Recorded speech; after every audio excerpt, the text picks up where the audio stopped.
Tinggallah jalan nak balik ni. Jom kita balik ke kereta.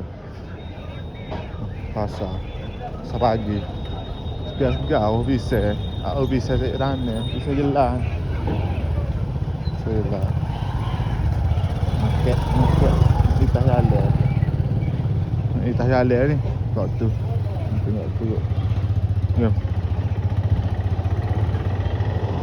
Jalan sore. Sayur ada. Banyak.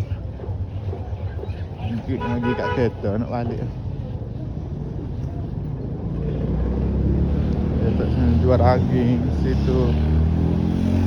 Kereta duduk sini. Balik. Pasar pagi. Mari jom. Sedap duduk sini, sedap nyoping lah, sedap beli. Dia pasar pagi je tengok. Penuh pasar pagi.